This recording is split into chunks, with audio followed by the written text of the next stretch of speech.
Hey, what's going on YouTube? Joe here from Metafish. Hey, happy holidays. Welcome to 2022. It's been good so far. I had 2 weeks off work, which was really great. I didn't do a ton down here in the basement, but I want to show you guys my water system. It's 5 o'clock p.m. right now. And I know a few people have been commenting, asking me about this. So yeah, let's go over it. My cold water comes in right over here. So this comes into my house from down here actually. Goes through a water pump, which is very expensive. So this is our city water, and it's doing water changes right now. And my wife just kicked off a load of laundry. So lots of water being used. We were below $500, which is the best water bill we've had in a long time. And that's water use plus sewer use. So we're working on a system where we're already hooked in through our sump pump for the drain tiles for this basement that goes directly to the sanitary sewer. So for like pool and irrigation water, you don't have to pay for sewer use. You get charged double for anything that comes in through this meter, basically. So I want to get a second meter put in and then plumb all my tank overflows to the sanitary, and then I'll be good to go. That's a good way to save a lot of money on water. That's what makes it a little more expensive to do the hobbyist thing, but just something to think about if you're setting up a fish room. So it comes in here nice and cold. I have this pipe insulation because these pipes sweat profusely. You can see I don't have it up here, and very often the condensation from the pipes will drip on the floor if you're doing massive water changes. So this pipe insulation is just a great way to knock that down. So it comes up here. I have a valve in between this pipe here, so the water gets diverted through the first filter, and you can see it collects some of the rust from the sewer pipes, the city pipes. Then it goes through this, which is a big carbon block filter. This is an A.O. Smith whole house carbon block filter. So these are a lot less expensive than one of the giant tall Pelican filters. They say those Pelican filters can last about 5 years, the carbon in them, before the carbon's basically spent. So this removes all the chlorine and other organic compounds from the water. It attaches to the carbon molecule, so it basically rushes through here and back up a dip pipe. And then it goes up and over, and you can see I have some unions here. So I just recently replaced this A.O. Smith carbon block filter. It was super easy. All I had to do was unattach the unions, unscrew the nipples from the sides here, put in the new one. So this is the old one right there, and just wheel the other one over.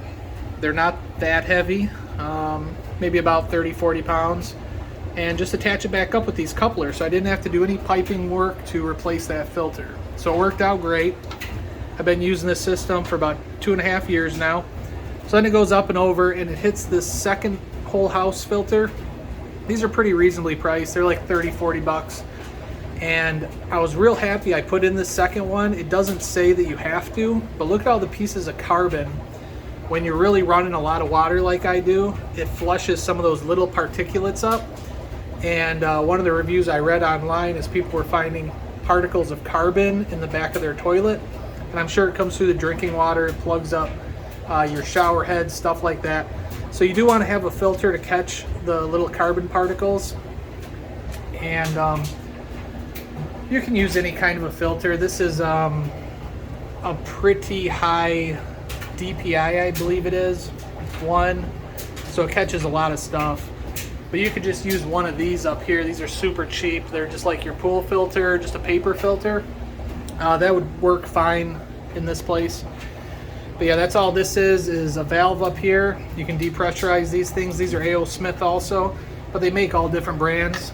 And then this is just you put that there, and then you can unscrew the whole bottom from it, but not when it's under pressure. So, and basically if I want to turn this filter system off and still have water for the house, I can just turn these two little ball valves, and then I can open up this middle valve and still supply the house with normal city water.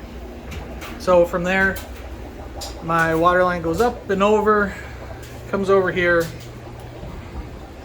and right here. Well, it ties in. Here, I want to show you guys accurately. So it splits off back there, but it also comes here, goes into this on-demand boiler system. I should have the cover on it, but this is just basically your hot water for the house all in one. So this makes hot water. It also splits off up here. So this is cold water here, and this cold water and the hot water go to this mixing valve. I'll show you the number on this. Let's see here.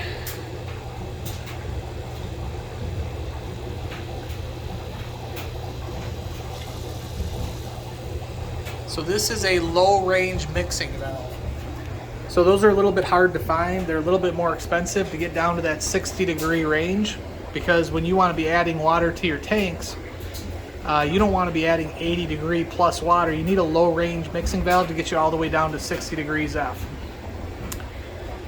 So you can just turn the very top of it up there with an Allen wrench, and that'll adjust the temperature that comes out of the hot and the cold here. So it's basically like a shower valve, just mixes the water, gets the 76 degrees about water from those two, feeds it down here. Now from here, this is just extra. I thought I had a great idea, so I bought a couple hoses and 2 more filtration systems here. Just 2 more filters. It was kind of necessary when I first bought the house because some of these pipes were old, and I didn't have all the filtration that I have over here. So I wanted to make sure I was properly filtering these. And before I had that whole house carbon block, I was using carbon blocks down here.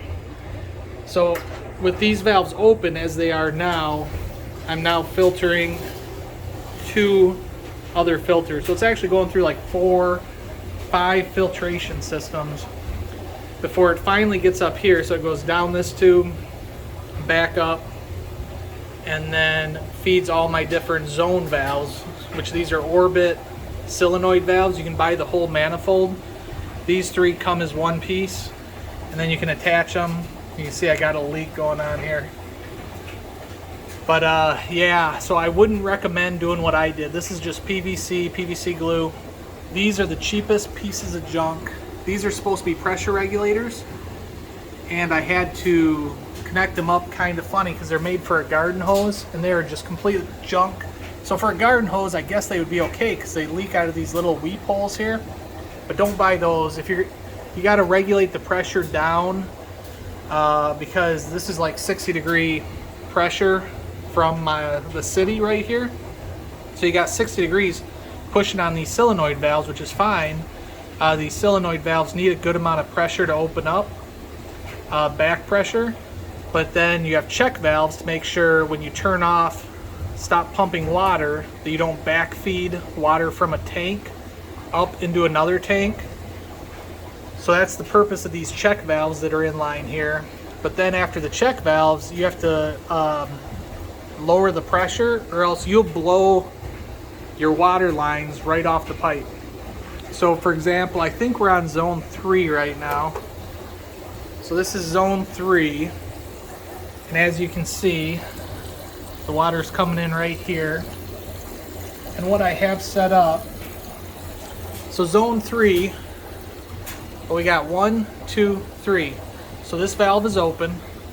It opened up automatically from the sprinkler system, and it just cycles. I have different amounts of time set for each of my zones, but this one goes up and over, and then it just ties into these airline tubing. So I bought those adapters from Gemco. You can just drill them and tap them. They're just little plastic valves that you can attach airline to.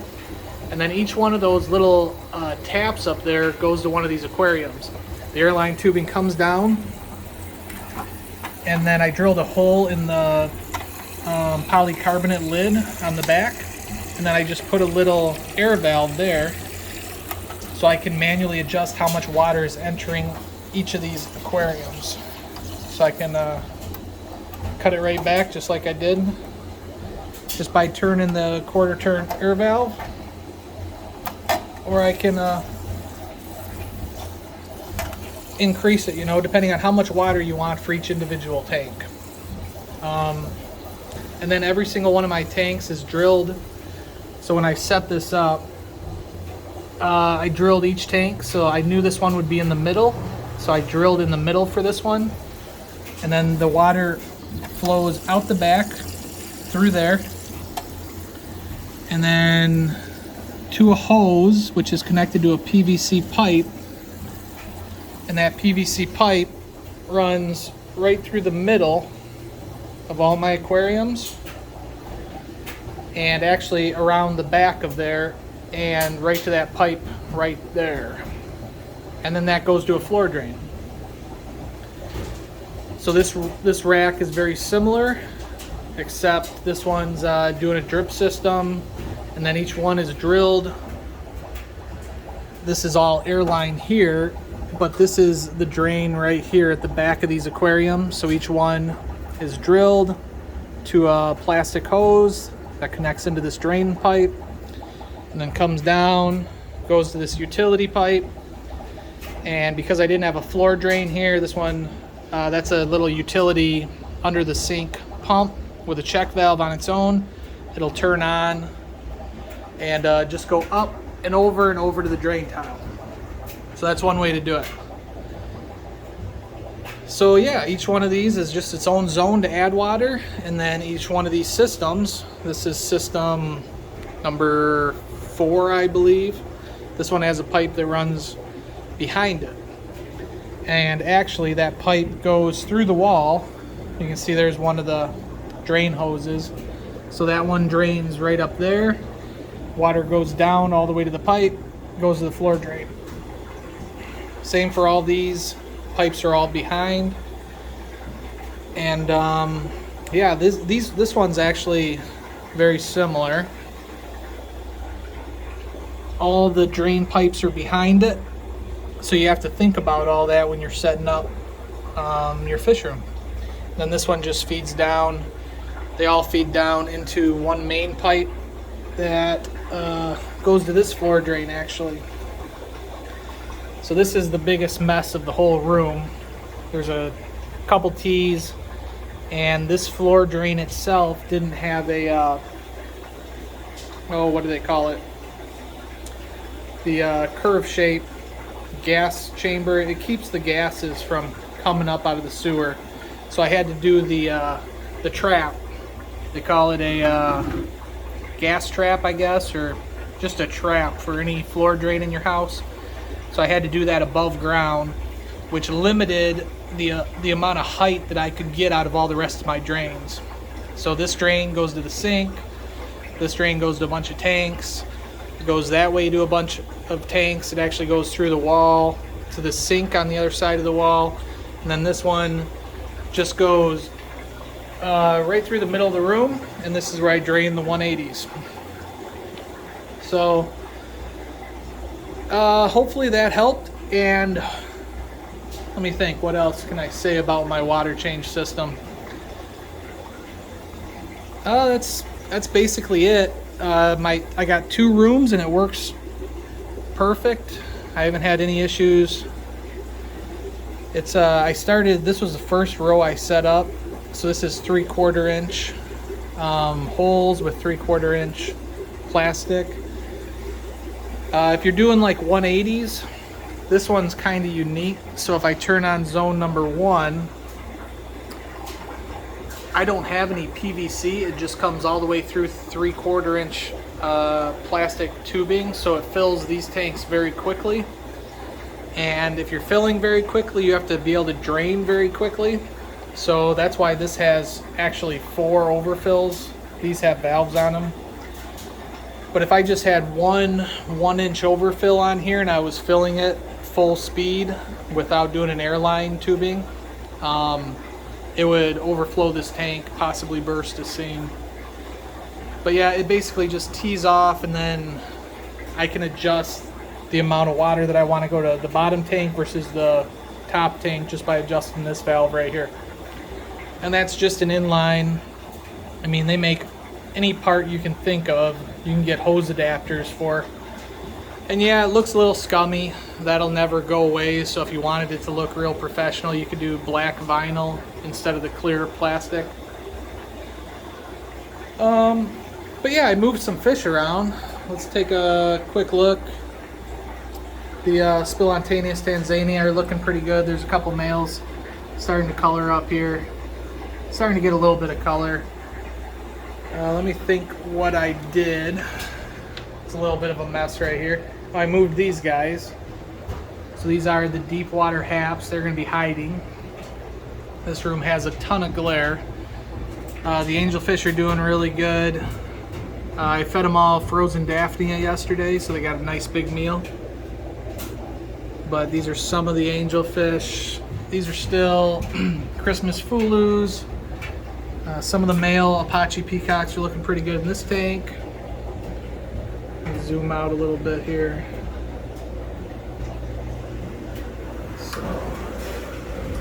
Yeah, so that was the sound of that sump pump pumping directly overhead. I moved a few different males to this tank. No big change. And then down here, you're probably wondering what this is. This is the RO water system. So don't do what I did. I thought that it would be a smart idea to tap into this for the RO water system and then do a three-way refrigerator line valve right here. It works fine. This direction goes and actually feeds that whole tank setup there along the wall. And this direction is just shoots into a bucket. And this red line feeds the RO water system.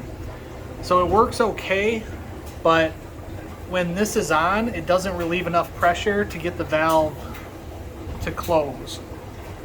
So I have some major issues going on with this one. It's leaking right now. But that's the beauty of doing this in the basement. A towel will take care of that for quite a while. I moved the rainbow fish down to this 5-gallon. I cleaned that all out. So these are the dwarf neon rainbows. These are ones that I raised in-house. And these are the parents of the dwarf neons. And I moved these guys. These are the Goldie Eye Karai rainbow fish from Eric Bodrock. So they're starting to get some pretty good size to them, and they're in there with red endlers. And I moved these guys. These are the white-tailed ACI. They're finally starting to settle in a little bit. There's one albino in there. And these guys are doing really good. I wonder if they're gonna let me get close enough to them. We'll zoom in on them here. Maybe. So these are my yellow calvus. Looks like the female took off. There's the little female there, but the female did breed for me, but the male didn't fertilize the egg, so I was kind of bummed about that. These are the Bosemani breeders. They don't have that much color because, again, it's afternoon again. But they know the routine. They spawn in those mops every single day, and yep, they just eat a lot of food, getting pretty big. Oh, I got to show you the rainbow fish. So these are the parents. These are the blue Pinoy angelfish. I should have a flashlight. It's hard to see the blues, but they have a decent amount of blue in them. You can kind of see some of the blue, some of the green. I think that's the male right there. And I believe this is the female. But they finally bred for me. It's actually their third spawn, and this one looks like it's going to be good. So let's go take a look at them.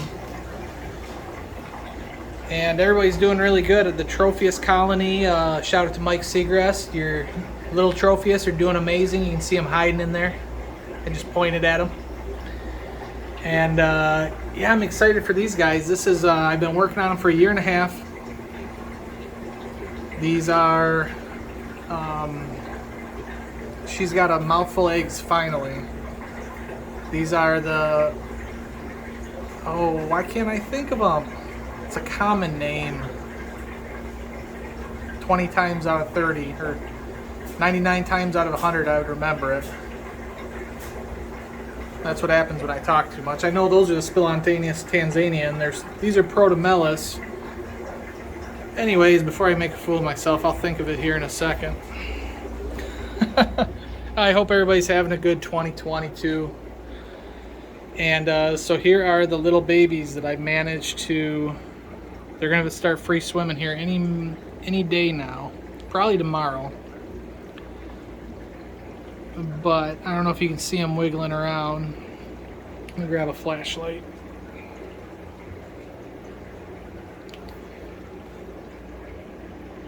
There, that's better.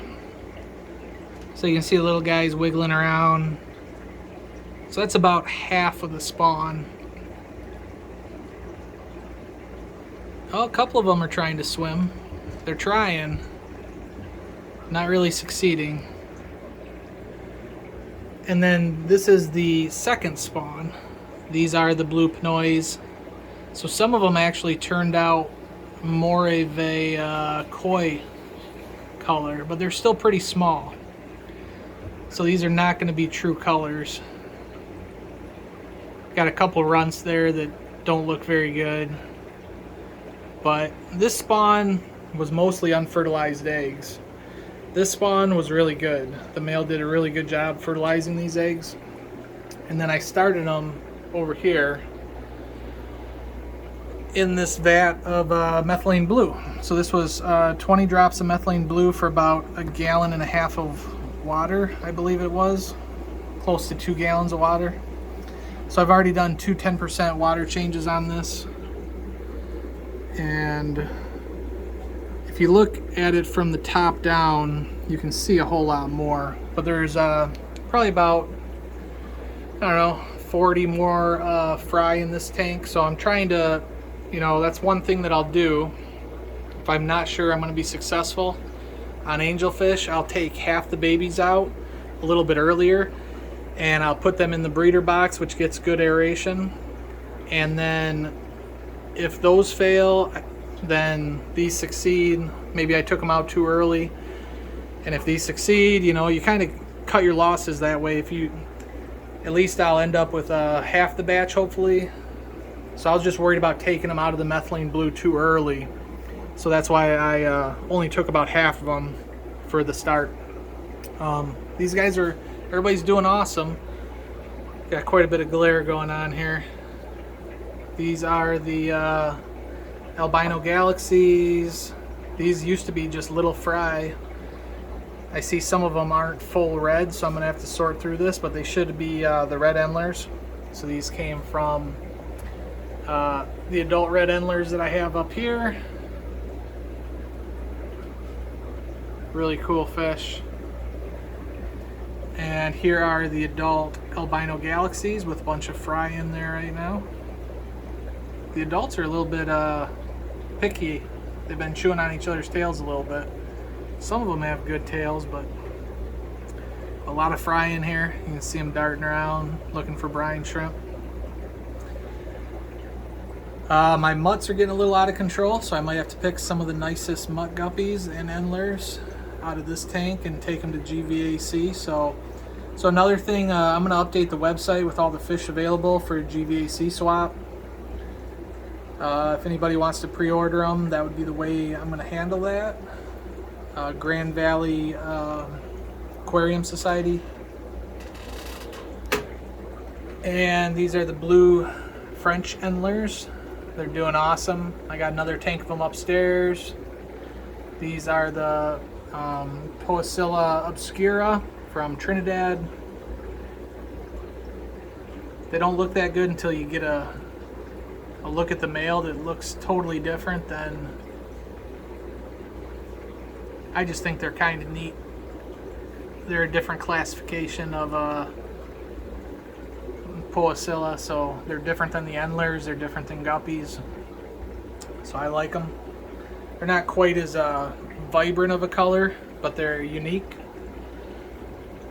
And these are the green Shrubel guppies that I picked up at the last Michigan Tropical Fish Swap. So they're starting to show a little bit of color. They were just teeny tiny little fry, tiny little guys when I got them. And then I got my jugs going on too. So these are what I call my blue gold guppies. These did good at the Michigan Tropical Fish Swap. And yeah, those are my pork rind containers. And then I'm also breeding a few of them. Look at the size of that female. She is a jumbo. She's probably giving birth right now. She looks maxed out. Both of them are jumbos. But yeah, these are albino galaxy guppies in here. Excuse me. And then, oh, here's a nice picture of the Xenotaka doadroy, I believe it is. Maybe not Xenotaka, it's the doadroy goodiad. I never get a very good video of the male. Oop, now I'm not gonna either. But they're the red-tailed goodiad from a collection point. Apparently it's two different species. I don't know my goodiads that well, but here's some of my koi, and I've added some more geophagus in this tank. There's a couple bristlenose plecostomus, one Burchardi cichlid hiding in the back, Valsneria, and recently cleaned this tank. I got some of my fry in here, VC10s, Interruptus, Mabunas, and there's some peacocks in here also. I'm just basically growing Java moss up here. I'm not doing, I usually spawn my rainbow fish mops in these, but currently I'm not. Just really don't have the ambition, and I'm kind of out of tank space, so there's a few swordtails. I put a pregnant swordtail up here, and she had all these babies. You can kind of see them up there. But that's the only breeder box with anything in it at the moment. And these are my yellow-tailed swordtails. Let's see if I can get any good video of them. There's a nice looking male right there. A couple of them. Tank's all dirty. It's definitely had some water spray. Looks like salt spray. Should take a razor blade to that, clean it up. And the blue dolphins are getting pretty big down here. Let's see. Getting pretty good size down here. They get the majority, I mean, they get a lot of food. So this guy here, he's probably 4 inches. Starting to get a little bit of a hump on his head. And there's a white lab in that other 10-gallon, but nothing too impressive there. The Kenyes are doing good. The yellow ones are males. The blue ones are the females. There's a couple holding. That one looks like it's holding, and that's got yellow. Looks like a male. Or maybe he's just tried to swallow something he shouldn't have. Huh. Yeah, he don't look good. I wonder what he did. Anyways. Oh, these guys are starting to look pretty good. These are my Dimidochromis strigatus. They're getting a little big. That's a big predator hat. The tank, for some reason, this tank always gets lots of algae on it, so I need to clean that. There was a couple that were showing a lot of blue. This guy's looking pretty decent. Starting to get his blue coloring. But they'll get twice that size. Some of these are about 4 inches now. They'll get 10, 12 inches in the right aquarium. So if anybody's interested in them, they do real good in here. Yeah, and this is a lot of that hard buildup. But these are my, it's basically just on the outside. These are my Sunshine Banga peacocks. And then a couple bristlenose in here also. There's a couple males in here now. I've sold most of the males, but as you sell a couple, more will always come up. So here's some more blue pinoys. I love these veil ones. Hopefully I can get them to breed here soon. And then golds and kois, they think I'm going to feed them. Put my hand up here. But they got a 110-gallon tank. I'll show you how they congregate here. There's all the fish. So yeah, they're doing real nice. I'll probably end the video. That was a little less than half of the total fish that I have going on here. Oh, the Atropinus goodeids spawned. These are these are the tower eye, the blue-tailed goodeiid, and these are the black bar endlers. As always, they're just packed in here. Super prolific in my water. These are just some different blue guppies. And these are the Atropinus goodeids. Somebody was interested in them, and I noticed they had babies. Those little ones are Atropinus goodeids too. So there's some adults in here, a little bit bigger, and then some little ones. So they're kind of a neat little fish. And then these are the Neolamprologus cygnus. And unfortunately, I lost my female, so this will be the last spawn of these that I ever have. And there's some bigger ones in this tank over here. I took the Red Empress, moved them to a 40-gallon. The the multi-shell dwellers, I sold some. I think I sold 10 of them, but 10 is not a lot.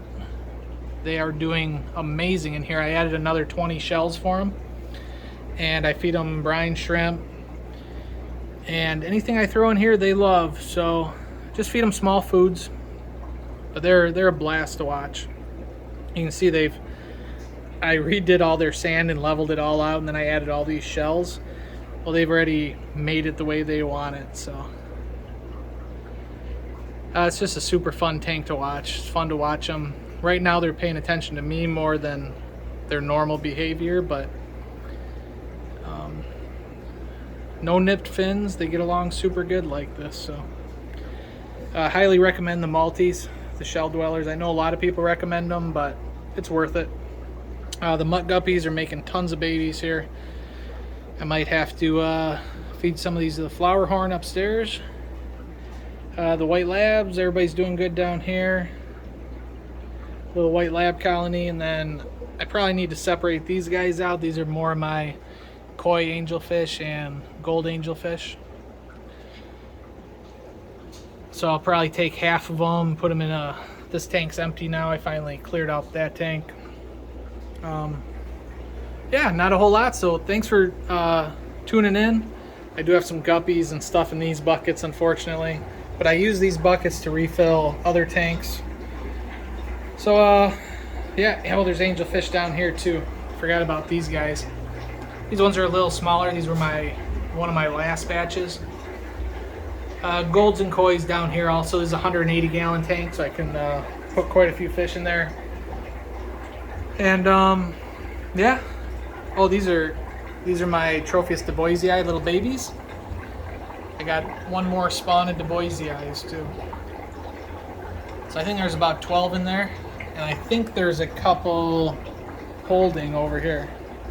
So the adults are still doing awesome. They're still one of my favorite fish.